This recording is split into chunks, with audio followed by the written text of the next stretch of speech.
Imagine building the largest empire the world had ever seen, starting as a baby who was supposed to be murdered in the woods. Over 2.5 millennia ago, the most powerful king in the Middle East had a terrifying nightmare. King Astyages of Media dreamt that his pregnant daughter would give birth to a son who would rise up, overthrow him, and conquer all of Asia. So, when the baby was born, the king didn't celebrate. He handed the newborn to his top general, Harpagus, with one cold order: take it into the wilderness, kill it. But Harpagus couldn't do it. He secretly gave the baby to a poor shepherd. That baby survived. He grew up in the shadows, unaware of his royal blood, and eventually, that nightmare came true. This is the story of Cyrus the Great, the man who literally invented the concept of an empire, hacked the ancient world's military tactics, and wrote the first charter of human rights. But how does an exiled kid become the most powerful man on earth?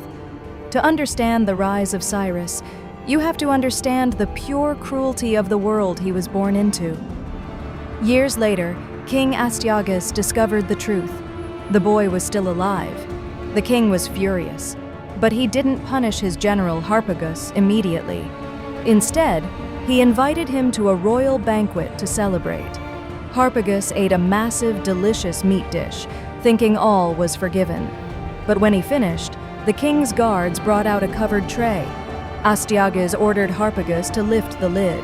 Underneath was the severed head and hands of Harpagus's own son. The king had secretly murdered the boy, cooked him, and fed him to his own father. Harpagus didn't scream. He didn't attack the king. He simply nodded, accepted his fate, and walked out. But in the silence of his grief, Harpagus declared a shadow war. He secretly contacted the young Cyrus, now a grown warrior, and planned the ultimate rebellion. Together, they crushed the tyrannical king, and Cyrus took the throne. But ruling a kingdom wasn't enough. Cyrus was about to change the map of the world. Word spread that a new, ambitious king had risen, and the neighboring powers wanted him dead. Enter King Croesus of Lydia, the wealthiest man in human history. Croesus marched toward Cyrus with a terrifying weapon, the ancient world's most elite heavy cavalry. Thousands of armored horses and elite riders. Cyrus's infantry was outmatched. Facing them in an open field was suicide. But Cyrus wasn't just a fighter. He was a strategic genius. He noticed a biological glitch in his enemy's system. He realized that horses are instinctively terrified of the smell and sight of camels. So Cyrus did something that sounded completely insane.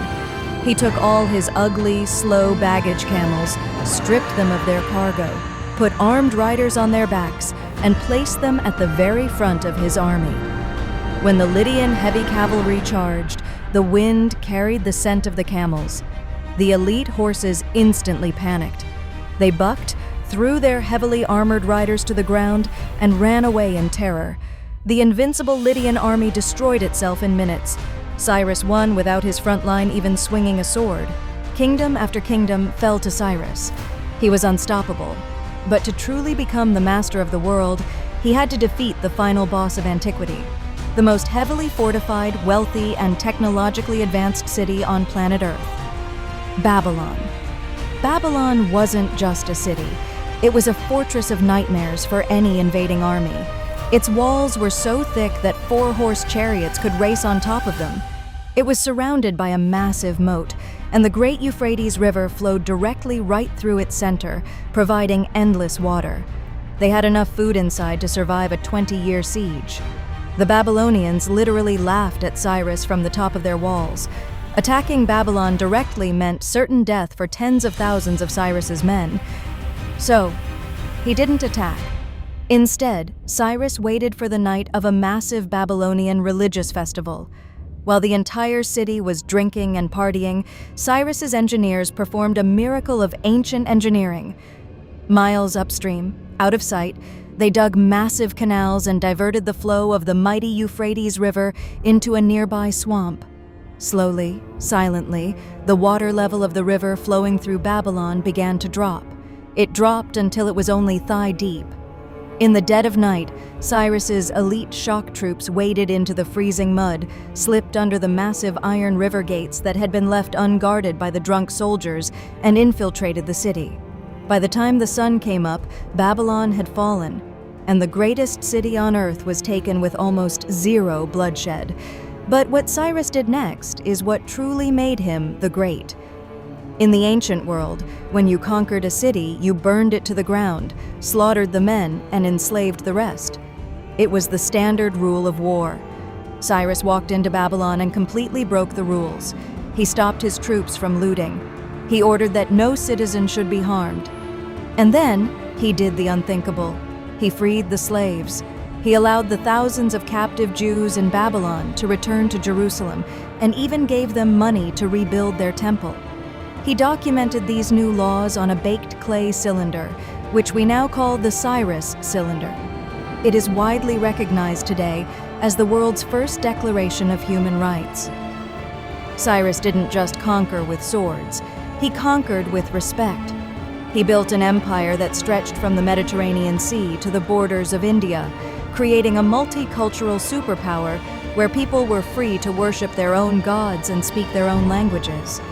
He wasn't just a king, he was the first emperor.